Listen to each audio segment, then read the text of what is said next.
Are you grateful, Lucas?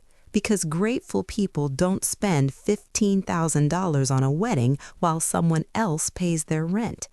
Grateful people don't hide their wedding from their mother. Grateful people don't demand more money the second you say no. They say you can tell how much someone values you by where they place you in their life's important moments. I learned that lesson on an ordinary Tuesday morning, standing in my kitchen with flour on my hands and my phone pressed to my ear. "Mom?" My daughter-in-law's voice was bright, almost musical. "I have the most wonderful news." I wiped my hands on my apron, smiling. "What is it, sweetheart?" "We got married yesterday." The words hung in the air like smoke.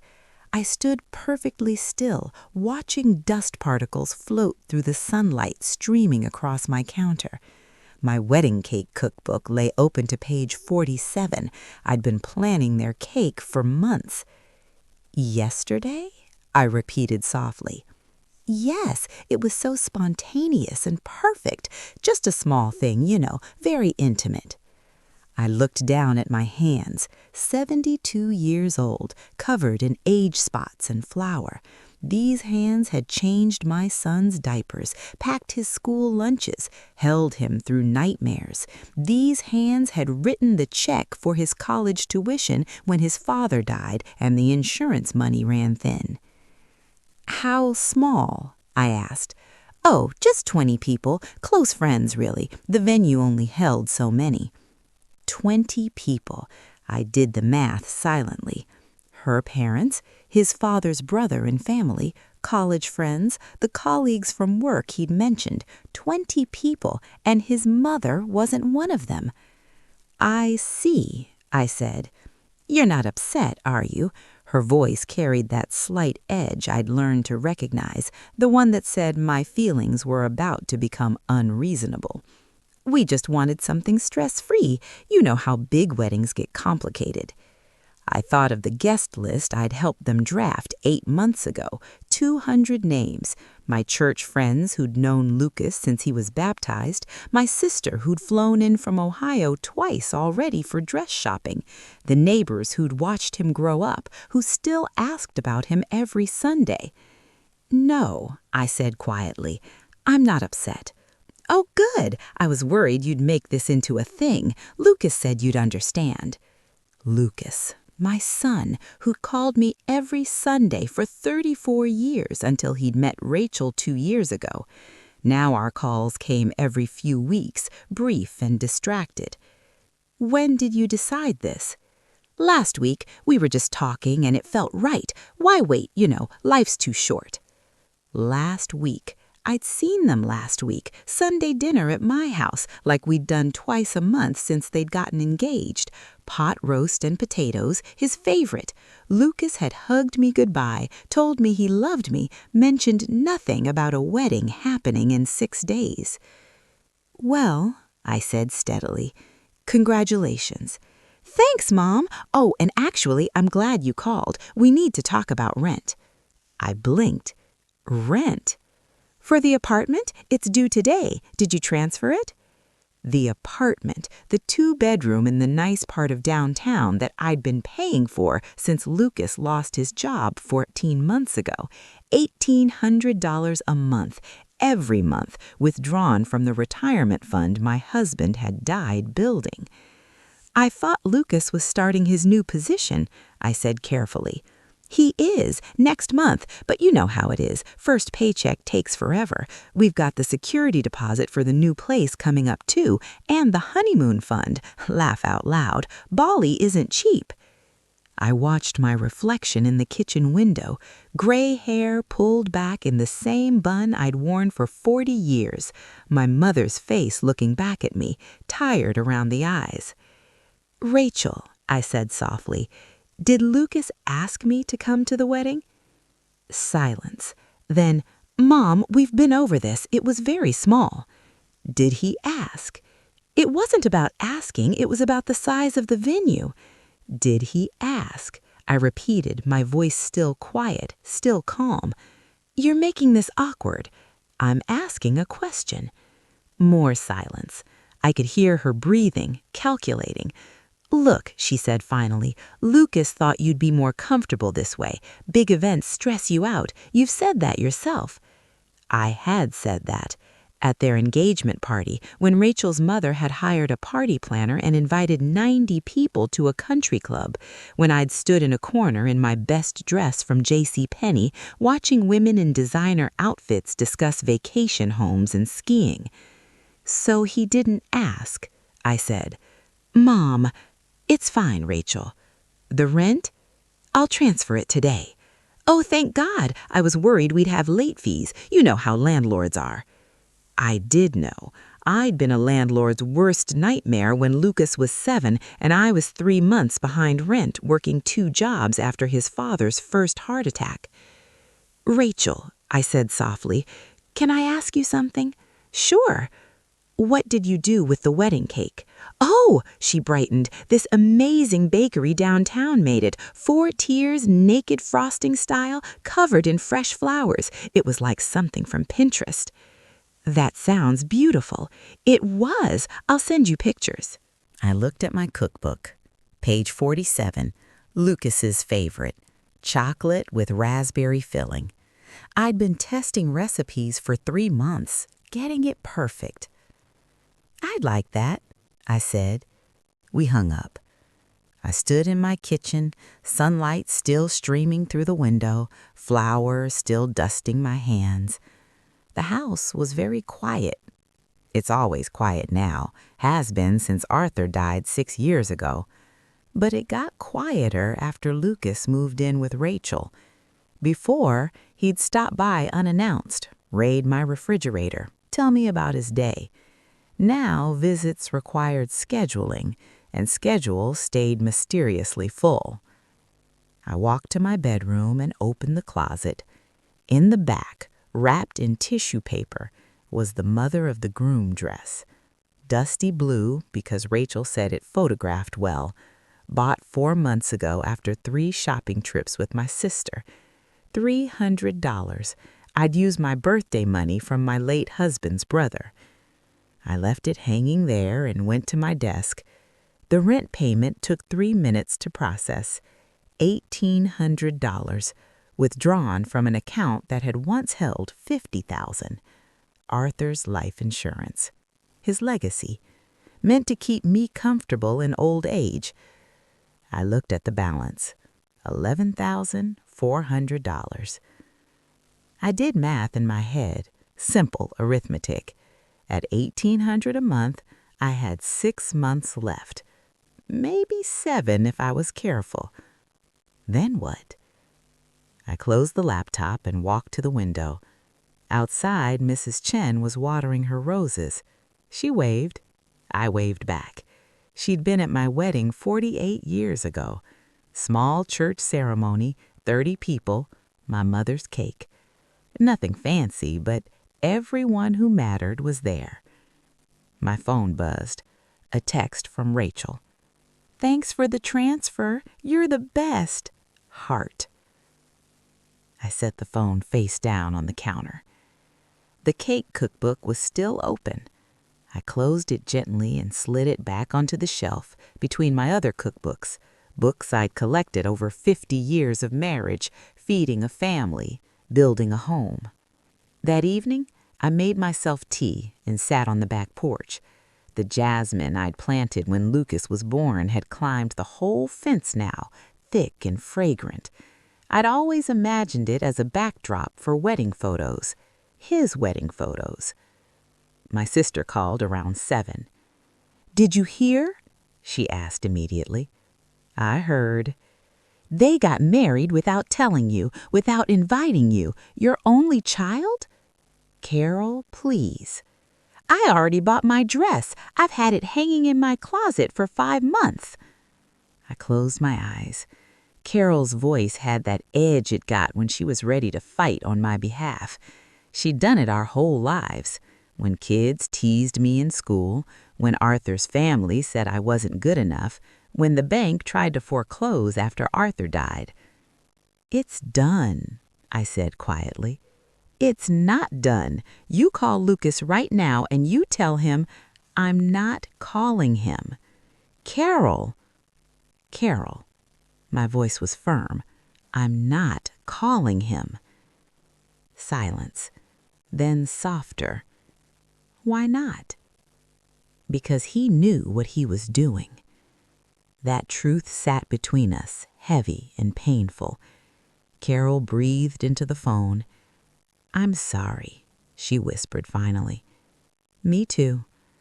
We talked for another hour. Small things. Her garden, my doctor's appointment next week, the weather. Normal things that felt like a rope holding me steady. After we hung up, I sat in the dark. The porch light was off. The street was quiet. Somewhere down the block, someone was grilling. The smell of charcoal and meat drifted through the evening air. I thought about Sunday dinners, how I'd started them after Arthur died because Lucas was lost and I was lost and we needed routine. Every Sunday, 5 o'clock, pot roast or chicken or lasagna, whatever he was craving. We'd eat and talk, and I'd send him home with leftovers. When Rachel came into his life, I invited her immediately, set a third place, made her favorites too. She liked Caesar salad with extra Parmesan. She liked my apple pie, but not my cherry. She liked when I used the good napkins. I tried so hard to make her feel welcome, to be the mother-in-law I'd wished I'd had. Arthur's mother never liked me, thought her son married down. I promised myself I'd never do that to Lucas's wife. But somewhere along the way, trying to make her comfortable made me uncomfortable. My own home started feeling like somewhere I was a guest. Rachel would rearrange my kitchen while doing dishes, just to help. She'd suggest recipes, just ideas. She'd check the time during dinner, just tired from work. And Lucas, my boy, he'd started apologizing for me. Sorry, Mom's old-fashioned. Sorry, she doesn't really get it. Sorry, she's just worried. When had I become someone he apologized for? I sat there until the mosquitoes came out, until the citronella candle burned down, until the neighbor's grill went cold. Then I went inside, locked the door, and went to bed. I didn't cry. I was too tired to cry. The next morning, I woke up at 6 like always, made coffee like always, watered the plants like always. Tuesday passed into Wednesday, passed into Thursday. Normal days, quiet days. Friday evening, Lucas called. Hey, Mom.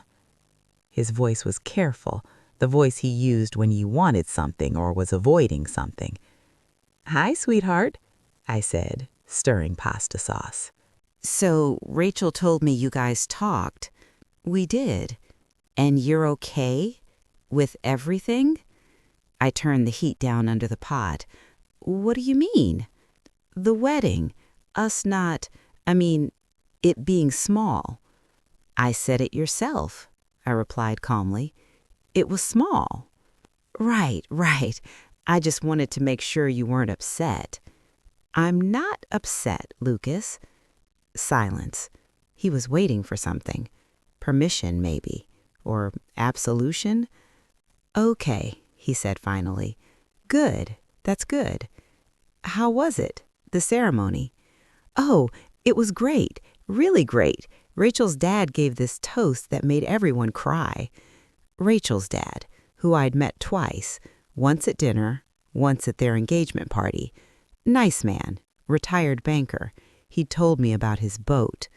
That sounds lovely, I said. Yeah, and the food was incredible. This restaurant in the Pearl did the catering. Remember that place I took you for your birthday? I remembered. 71st birthday. Lucas and Rachel had taken me to lunch. Rachel had checked her phone through most of it. I remember. Well, same chef. Everything was perfect. I'm glad. Another pause. Listen, he said, we're thinking of having a little reception thing next month. Nothing big, just so people who couldn't make the wedding can celebrate. That's thoughtful. Yeah, Rachel's already looking at venues. Maybe that pavilion by the lake? You could help plan if you want. I stirred the sauce, red and thick and smelling like my mother's kitchen. Maybe, I said. Cool. I'll have Rachel add you to the group chat. Lucas? Yeah? Did you get any pictures? Oh, yeah, tons. Rachel hired 2 photographers. I'll send you some. I'd appreciate that. Love you, Mom. Love you too, baby. We hung up. I turned off the stove and covered the pot. Suddenly, I wasn't hungry. The pictures came through around 9, 15 of them. Lucas in a gray suit, smiling wide, Rachel in a lace dress holding white peonies, the 2 of them cutting cake, kissing, dancing, Rachel's mother dabbing tears, Lucas hugging his uncle, a group shot of all 20 people, arms around each other, champagne glasses raised. I looked at each picture carefully, really looked. Lucas's smile was real. He was happy. In one photo, he was laughing at something, head thrown back, pure joy on his face. My son happy. That should have been enough. That should have made everything okay. But I kept thinking about the empty space where I should have been, the mother of the groom who wasn't there, the grandmother who wouldn't be in the album their future children would flip through. Tell me about your wedding, Dad. Well, it was just us and our closest friends. Was Grandma there? What would he say? I put the phone down and went to bed. Saturday morning I did laundry, cleaned the kitchen, dusted the living room, normal Saturday things. Around noon, my phone rang. Unknown number. Hello? Mrs. Patterson? A young woman's voice. Professional. Yes? This is Amanda from Clearview Property Management. I'm calling about the rent payment for Unit 412. My stomach dropped. I paid that on Tuesday. Yes, we received that payment. However, there's an additional balance of $900 for the parking space and storage unit. Those are charged separately and are also due on the 1st. I sat down slowly. I wasn't aware of those charges. They're outlined in the lease. Both are optional add-ons, but your son and his wife selected them when they renewed in July. July. 3 months ago. No one had mentioned renewal. No one had mentioned additional charges. I see, I said quietly.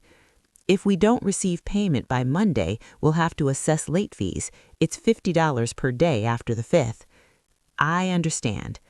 Great. You can pay online or call this number. Have a good day. She hung up. I sat holding the phone. $900. I pulled up my bank account. $11,400 minus $900 left me with $10,500. At $2,700 a month total, I had less than 4 months left. I called Lucas. Hey, Mom, what's up? The property management company just called. Oh, yeah? What they want? They say there's $900 due for parking and storage. Silence. Then, oh, right, yeah, those charges. Lucas, I wasn't aware of them. Yeah, sorry, I forgot to mention it. We needed parking for both cars, and Rachel had some stuff that wouldn't fit. That's $2,700 a month total. Is it? Wow, I guess parking is expensive. I closed my eyes. Lucas, I can't keep paying that much. What do you mean? I mean, my savings won't last. Your father's insurance money is almost gone. Silence. Longer this time. But you're fine, right? You've got your pension. My pension is $1,400 a month. That covers my mortgage, utilities, food, and medicine. There's nothing left over. Oh. Just that. Oh. Lucas, I've been paying your rent for 14 months. That's over $25,000.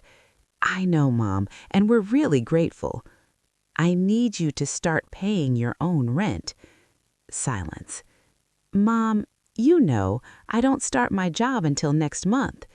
What about Rachel?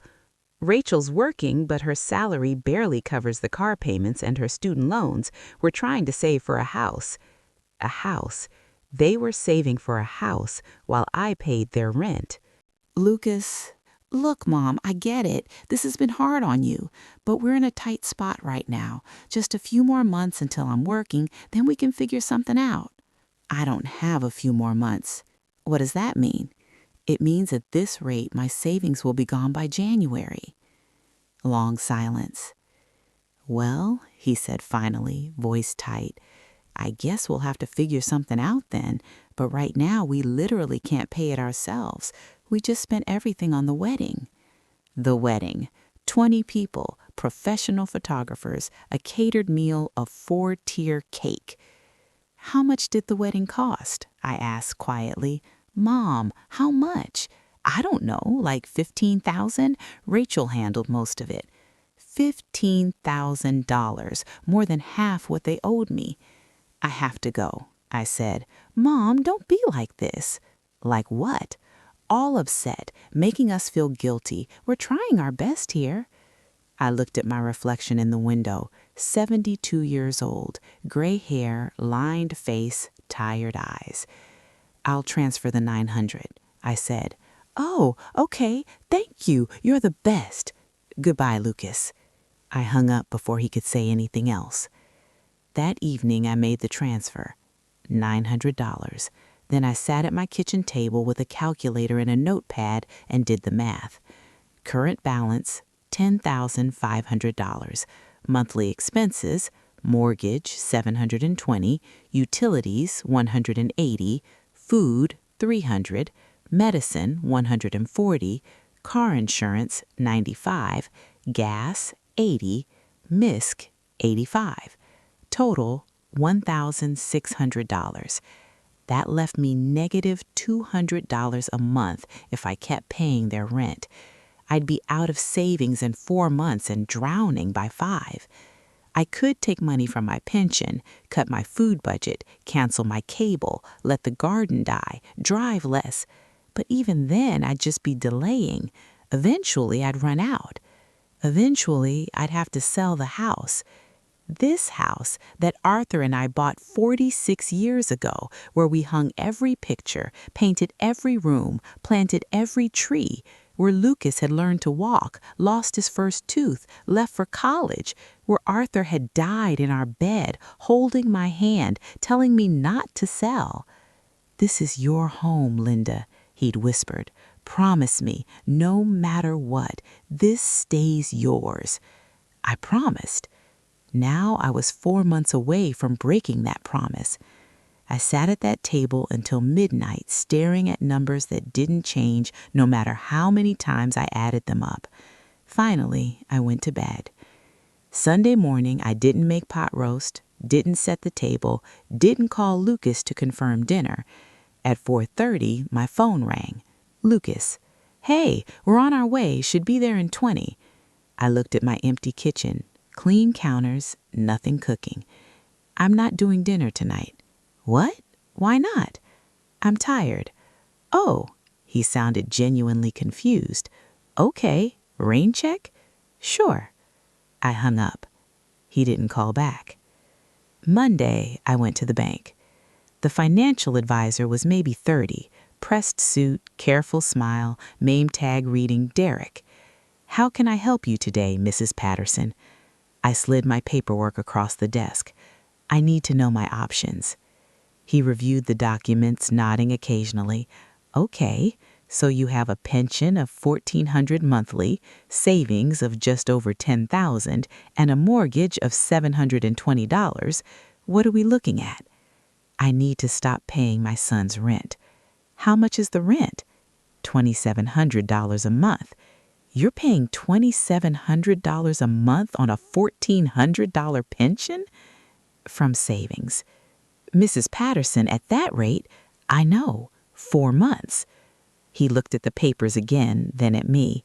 His professional expression softened slightly. What about your son? Can he help? No. Family? Friends? My sister lives on Social Security. I don't want to burden anyone. He was quiet, running more calculations. Finally, you could take a reverse mortgage. That would give you access to your home equity without selling. How much? Based on your home value, probably around 100,000. And when I die, the bank takes the house. So Lucas gets nothing. Mrs. Patterson, respectfully, it sounds like Lucas is taking plenty already. I smiled despite myself. Fair point. Look, he said, leaning forward, I'm not supposed to give personal advice, but I'm going to anyway. Your son is 34 years old. He's married, he has a degree and a job starting next month. It's not your responsibility to support him. He's my son. He's an adult who just spent $15,000 on a wedding while you're draining your life savings to keep him housed. I didn't answer. Mrs. Patterson, if you don't stop paying his rent, you will lose this house. You'll have nothing left. Is that what you want? No. Then stop. He'll be evicted. He'll figure it out. People do. I looked at this young man who didn't understand, who couldn't understand what it's like to be a mother, what it's like to watch your child struggle, what it's like to have the power to help and choose not to. Thank you for your time, I said, standing. Mrs. Patterson, I appreciate the advice, I do. I just need to think. He stood too, handing me his card. Call me if you need anything. And Mrs. Patterson, think about what kind of mother you want to be, the kind who gives everything or the kind who teaches something. I drove home slowly, those words rolling around in my head. What kind of mother did I want to be? I'd always thought the answer was obvious. A good mother sacrifices. A good mother puts her children first. A good mother gives until there's nothing left to give. But Arthur's voice was in my head, too, that last conversation we'd had before he died. Promise me you'll take care of yourself, he'd said, breath shallow and painful. I won't be there to make sure you're eating, that you're warm, that you're okay. Promise me you'll matter to yourself even when I'm gone. I promise, I'd said. Arthur, he'd squeezed my hand. I mean it. You spent your whole life taking care of everyone else. Take care of you. I'd nodded, crying too hard to speak. That was 6 years ago. Had I kept that promise? I pulled into my driveway and sat in the car, staring at the house. The jasmine Lucas's father had helped me plant was blooming. The shutters we'd painted together were fading. The roof we'd replaced the year before he died was holding strong. Inside was every memory of the life we'd built. Outside was a son who couldn't be bothered to invite me to his wedding. My phone buzzed. Rachel. Hey, Mom, quick question. Do you think you could help with the reception, like $4,000 or $5,000? It's just that the venue we want has a minimum spend, and we're a little short. $4,000 or $5,000 for a party to celebrate a wedding I wasn't invited to. I stared at the message for a long time. Then I typed, no. I hit send before I could second guess it. The response came immediately. What do you mean, no? I mean, I can't afford it. But it's for the reception, for everyone to celebrate with us. I'm sorry. 3 dots appeared, disappeared, appeared again. Fine, we'll figure it out. No goodbye, no understanding, just fine. I got out of the car and went inside, made tea, sat on the porch, watched the sun set over the neighborhood I'd lived in for almost 50 years. My phone rang. Lucas. Mom, what the hell? Hello, Lucas. Rachel says you won't help with the reception? That's correct. Why not? This is important to us. Lucas, I don't have the money. You just paid our rent. I know. I shouldn't have. Silence. Then, what does that mean? It means I can't keep paying your bills. We're not asking you to pay our bills. This is one thing, one reception. After 14 months of rent and groceries and your car payment that one time and Rachel's dental work and the furniture you needed and... Okay, I get it. We've been broke. That's not our fault. I'm not saying it is. Then help us. No. That word, 2 letters, it felt like jumping off a cliff.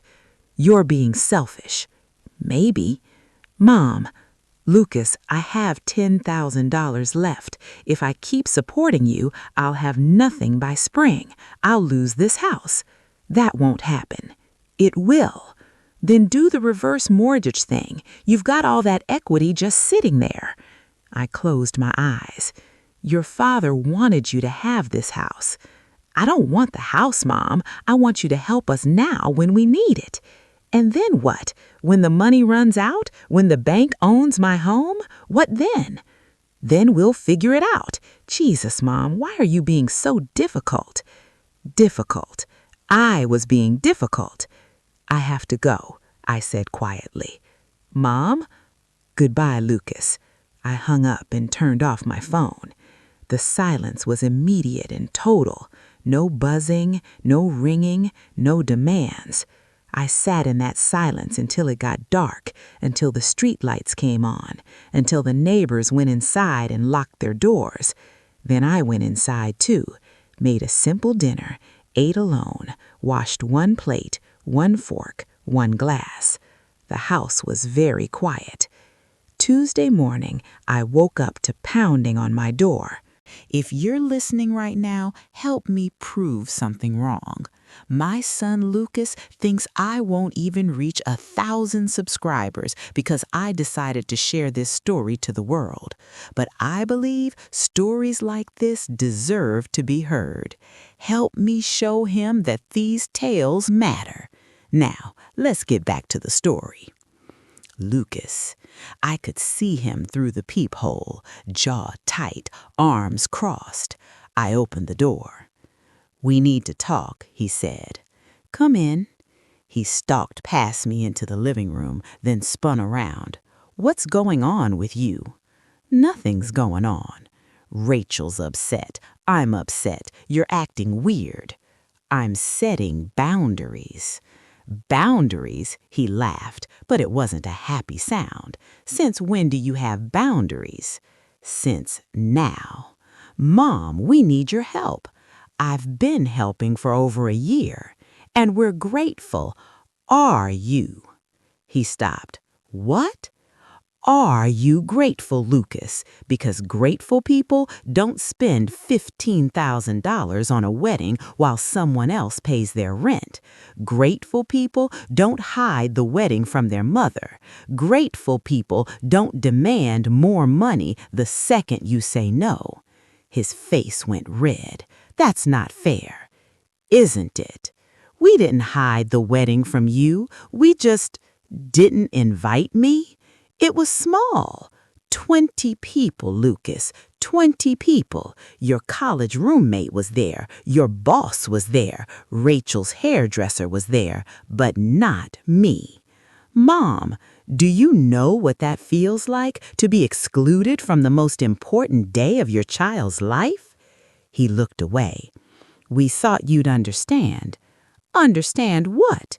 That we needed something that was ours without family drama and expectations and your mother. That's not what I meant. Then what did you mean? He ran his hands through his hair. Rachel wanted it to be perfect. She was stressed. Her mother was being controlling. We just wanted something simple. So you cut me out. We didn't cut you out. What would you call it? He was quiet for a long moment, then quietly, I don't know. I sat down on the couch. Suddenly, I was very tired. Lucas, I love you. I will always love you, but I can't keep doing this. Doing what? Giving everything and getting nothing back. That's not true. We love you. Do you? Of course we do. When's the last time you called just to talk, not to ask for money, just to see how I'm doing? He opened his mouth, closed it, thought. I don't know, he admitted finally. 3 months, I said softly. It's been 3 months. I've been busy. Everyone's busy, Lucas, but people make time for what matters. You matter to me. Then act like it. We sat in silence. The clock on the wall ticked. Outside, a car drove past. "I'm not paying your rent anymore," I said. His head snapped up. "What?" "Starting next month. I can't afford it." "But you have a job starting in 3 weeks. Rachel works. You'll figure it out." "We can't afford $2,700 a month." "Then move." "We just signed a new lease." "You signed a new lease knowing I was paying for it, without asking if I could afford it, and then added parking and storage without telling me." He looked down. "Lucas, you're 34 years old. You have a degree, you have a wife, you have a job. It's time." "Time for what?" "To take care of yourself." "What if we can't?" "You will. And if you don't?" I looked at my son, at the boy I'd raised, the man he'd become. So different from his father, who'd worked 3 jobs after we married to make sure I could finish my degree, who'd never asked his parents for a dime after we moved out. "Then you'll learn," I said softly, "the way I learned, the way everyone learns." He stood up abruptly. "I can't believe you're doing this." "I'm sorry." "Rachel's going to be so upset." "Not we're going to be upset. Rachel's going to be upset." "I'm sorry," I said again. "Are you?" His eyes were hard. "Or are you punishing us for the wedding?" "No." "It feels like punishment." "It's survival, Lucas. There's a difference." He walked to the door, then turned back. "I needed you, Mom. For once in my life, I needed help, and you're bailing." "I've been helping for 14 months. 14 months isn't enough?" "How much would be enough, Lucas? How much of my savings? How much of my retirement? How much of your father's legacy? Would it be enough when I'm homeless, when I have to sell this house, when there's nothing left?" He didn't answer. "I love you, Lucas, but I can't keep giving what I don't have." He left without saying goodbye. I sat on the couch for a long time after he was gone. The house felt emptier than usual, bigger. The silence pressed against my ears. Eventually, I got up and made lunch, did the dishes, watered the plants. Normal Tuesday things, but nothing felt normal anymore. Around 3, my phone rang. Carol. "Tell me you didn't," she said immediately. I told him. "Oh, Linda, I had to." "I know. I'm proud of you." I started crying then, not dramatic sobs, just quiet tears rolling down my face while I stood in my kitchen holding the phone. "I feel like I'm abandoning him," I whispered. "You're not. You're teaching him. He hates me." Right now, maybe, but someday he'll understand. What if he doesn't? Then that's his loss. But it was my loss too. That's what Carol couldn't understand. When you lose your child's love, even if it's their choice, even if you did the right thing, you still lose. That night I couldn't sleep. I kept thinking about Lucas as a baby, as a toddler, as a little boy who'd climb into bed with me during thunderstorms, the child who'd made me Mother's Day cards with crayon drawings, the teenager who'd hugged me after his father's funeral and whispered, "We'll be okay, Mom. I'll take care of you." When had we stopped being okay? When had I stopped being someone worth taking care of? Wednesday morning, I got an email from Rachel. "I want you to know that Lucas is very hurt by what you're doing.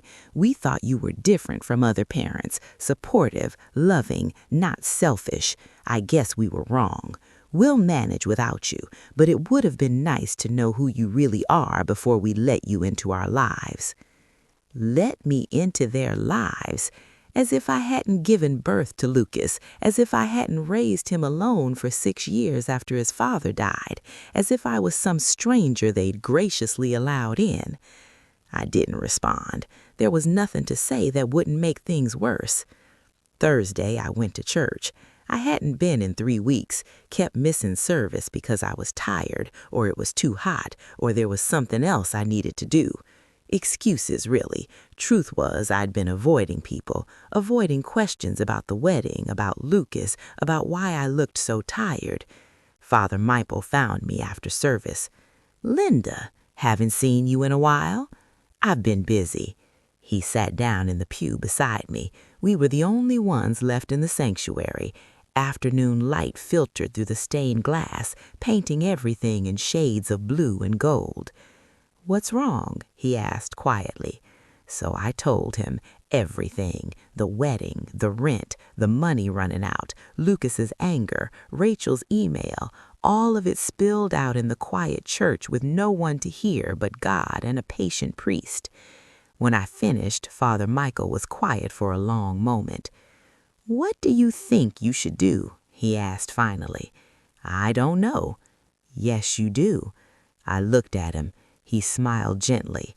"Linda, you've been coming to this church for 40 years. I've watched you raise that boy alone. I've watched you work 3 jobs to keep him in private school. I've watched you sacrifice everything to give him a good life. That's what mothers do. Some mothers, yes, but there's a difference between sacrifice and martyrdom. I'm not a martyr. Aren't you? You're willing to lose your home, your husband's gift to you, so your son doesn't have to be uncomfortable. He needed help. He needed help, past tense. Now he needs to learn to help himself." I twisted my hands in my lap. "I'm afraid of losing him." "You've already lost him, Linda. Not forever, maybe, but right now, and holding on tighter isn't going to bring him back." "Then what will?" "Letting go." Those words sat heavy in my chest. "What if he never comes back?" I whispered. "Then he was never really there." I cried then, right there in the church. Father Michael handed me tissues and sat with me until I was done.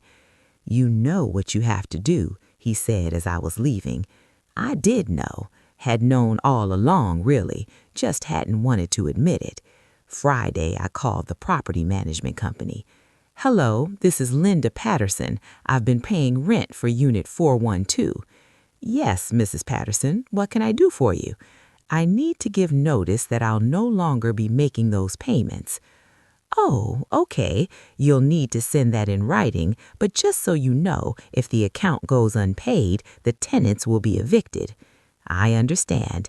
And there's a 3-month lease break fee of $4,800 if they want to leave early. That's between you and them. All right, we'll send the formal notice to your email. Thank you." I hung up and sat very still. It was done. By next month, Lucas would get an eviction notice if he didn't pay. He'd have to move or pay. Those were his options.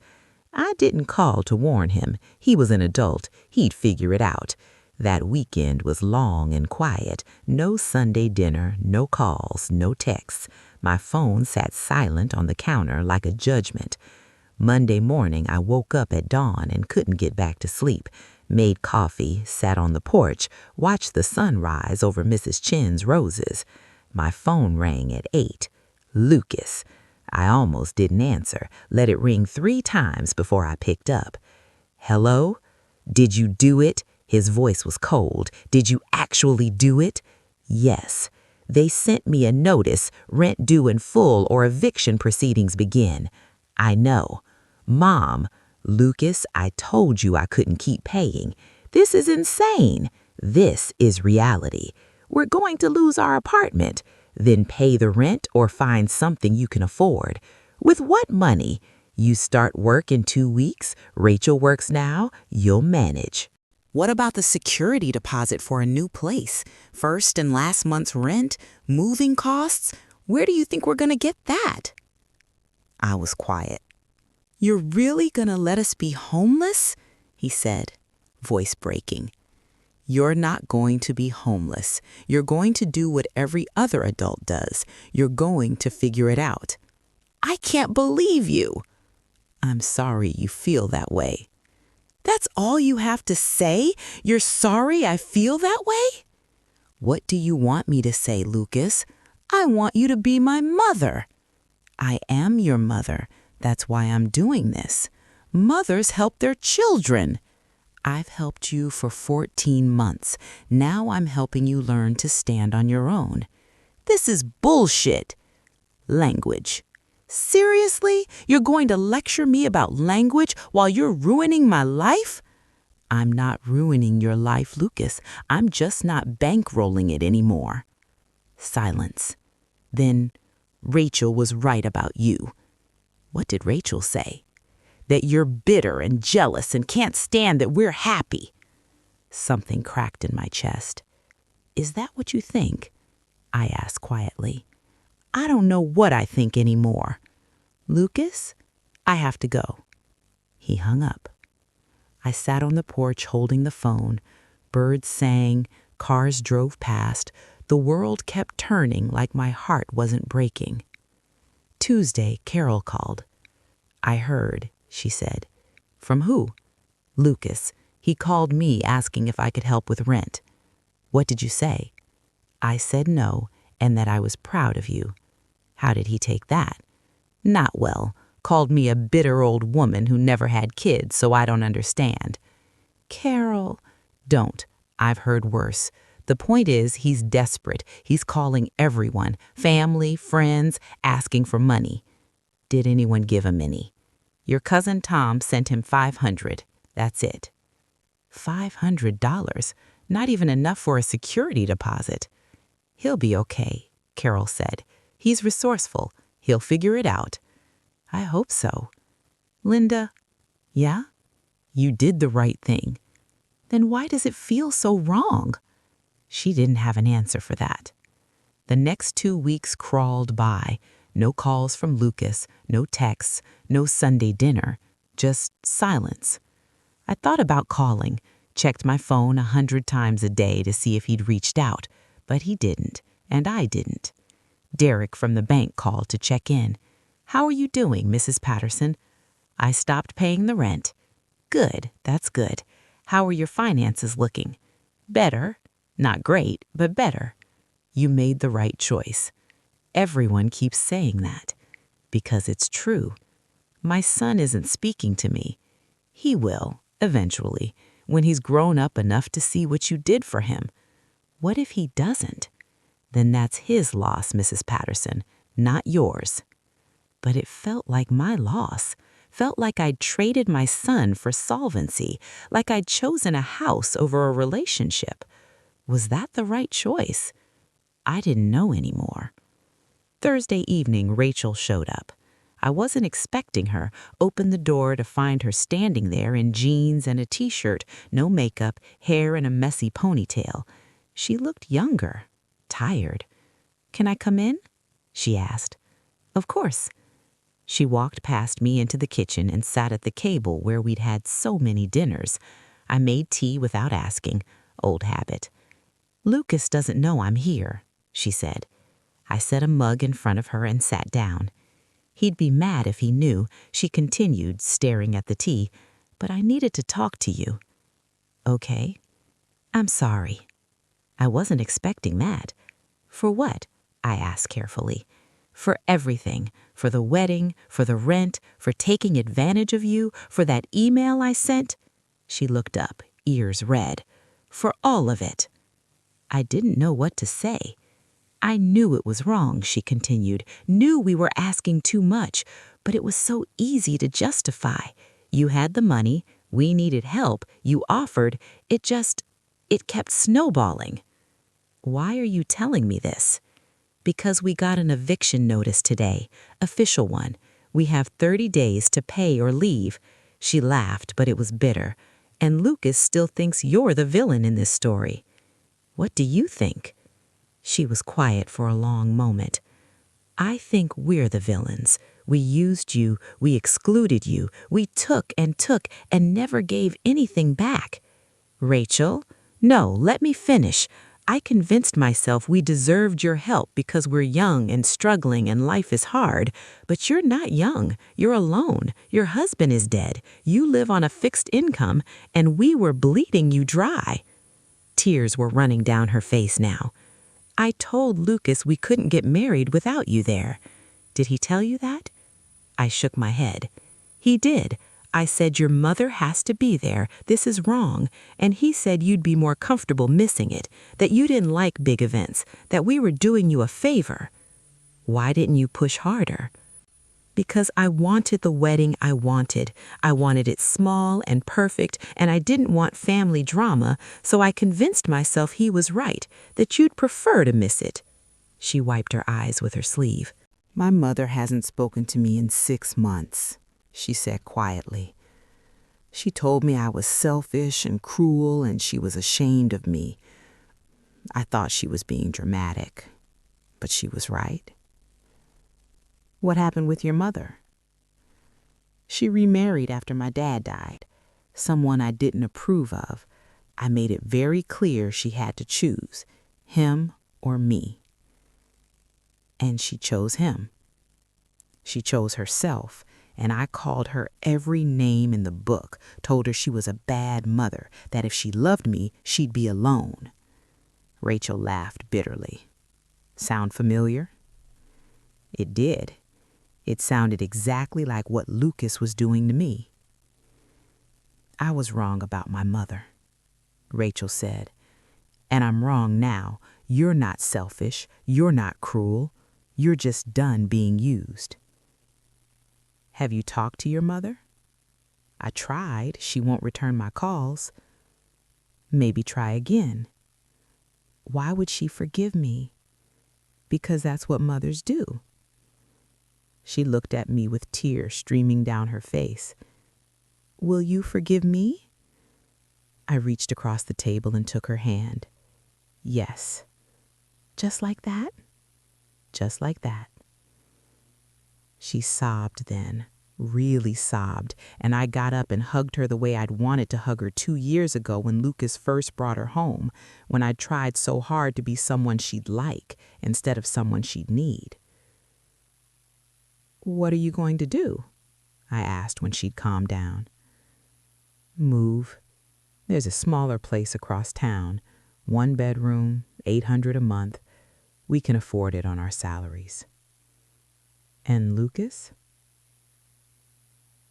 Lucas is angry. At you, at me, at the world. But he'll get over it. Or he won't. Either way, we need to stand on our own feet. Will you two be okay? She smiled sadly. I don't know. This has shown me things about him I don't like. Things about myself, too. We have a lot to work through. Marriage is work. So is growing up. She finished her tea and stood. At the door, she turned back.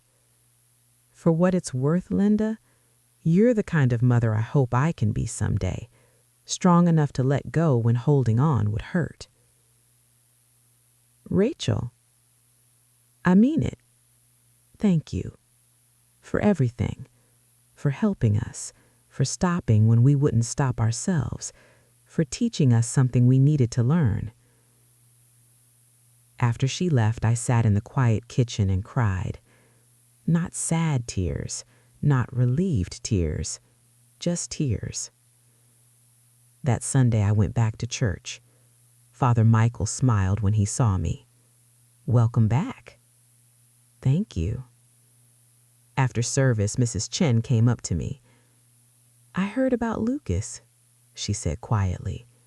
I'm sorry. Thank you. You did the right thing. Everyone keeps saying that. Because it's true. My son did something similar when he was younger, kept asking for money. I kept giving it. Finally, my husband put his foot down. Our son was angry for 2 years. 2 years? 2 years. Now he thanks us. Says he saved his life. What changed? He hit bottom. Had to choose between growing up or staying angry. He grew up. And if Lucas doesn't, then you'll have peace knowing you tried. Sometimes that has to be enough. I nodded. She squeezed my hand and went to talk to someone else. Monday morning, I woke up to a voicemail from Lucas. He'd called at 2 a.m. Mom, I... His voice was thick, like he'd been crying. I don't know what to say. Rachel told me she came to see you, told me what she said. Long pause. I've been thinking a lot about Dad, about what he'd say if he could see me now. Another pause. Sound of him breathing. I'm sorry. I'm so fucking sorry. You were right about all of it, and I was wrong. I was selfish and entitled, and I treated you like a bank instead of a person. His voice cracked. I miss you. I miss Sunday dinners and just talking. I miss when I used to call you just to hear your voice. I don't know when I stopped doing that. When everything became about what I needed instead of how you were. Another long silence. We're moving. Rachel found a place we can afford. It's small and not in a great area, but it's ours. We can pay for it ourselves. He laughed, but it was watery. I start my job tomorrow. Finally. Maybe that'll help. Having purpose again. Providing for my own family instead of bleeding yours dry. The message was nearly 5 minutes long. I listened to the whole thing sitting at my kitchen table. I don't know if you'll forgive me. I don't know if I deserve it. But I love you, Mom. I always have. I just forgot how to show it. The message ended. I sat holding the phone for a long time. Then I called him back. He answered on the first ring. Mom? Hi, sweetheart. Silence. Then, you called back. Of course I did. I thought. I didn't think you would. Lucas, I will always call back. I'm your mother. He made a sound that might have been a laugh or a sob. I don't deserve that. Probably not. But that's not how love works. Mom, come to dinner Sunday. Both of you. Are you sure? I'm sure. What time? 5 o'clock, like always. That Sunday, I made pot roast, set the table with 3 plates, pulled out the good napkins. They arrived at 5 exactly. Lucas looked thinner, tired, older. He stood on the porch, hands in his pockets. Hi, he said quietly. Hi, baby. Can I hug you? Of course. He hugged me so tight I could barely breathe, and I held him the way I'd held him 1,000 times before, when he was scared, when he was sad, when he was lost and needed to find his way home. I'm sorry, he whispered. I know. Can you forgive me? I already did. We went inside, ate dinner, talked carefully at first, then easier. Rachel told me about the new apartment. Lucas talked about his first week at work. I showed them pictures of the roses Mrs. Chen had helped me prune. Normal things, small things, important things. When they were leaving, Lucas turned back at the door. Thank you, he said. For what? For not giving up on me, for doing the hard thing when the easy thing would have been just keep giving, for teaching me what it means to be an adult. You would have figured it out eventually. Maybe, but I would have lost you in the process. He hugged me again. Rachel hugged me too. See you next week? Lucas asked. Same time, he confirmed. After they left, I cleaned up slowly, washed the dishes, put away the leftovers, wiped down the counters. The house was quiet, but it didn't feel empty anymore. I made tea and sat on the porch. The sun was setting, painting the sky in shades of orange and pink. Mrs. Chan waved from across the street. I waved back. My phone buzzed, a text from Lucas. "Thank you for dinner. The pot roast was perfect, like always. Love you, Mom." I smiled and typed back, "Love you too, baby." Another text came through, Rachel this time. "Thank you for giving us another chance. We won't waste it."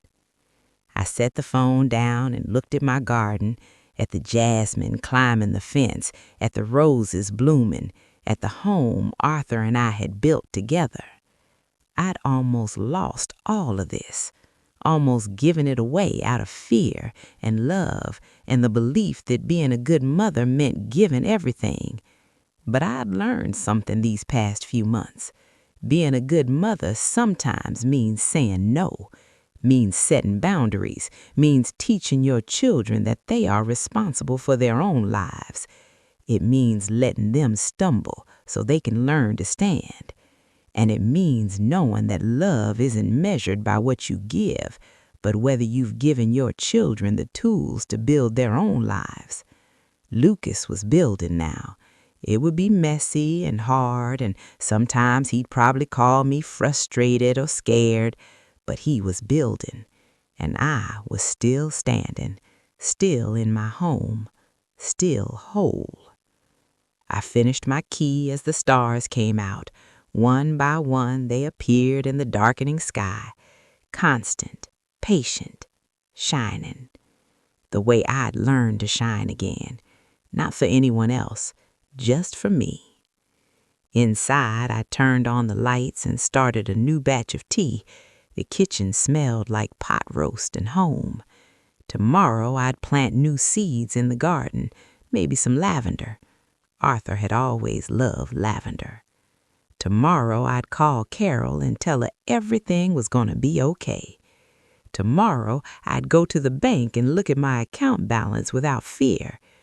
Tomorrow, I'd wake up in my home, and start a new day. But tonight, I just sat in my kitchen in the peace I'd fought so hard to keep. And I was enough. Just me. Finally, blessedly enough. If this story resonated with you, please don't hesitate to like this video and subscribe to this channel so we can share more with each other. Please leave a comment and let me know where you're watching from.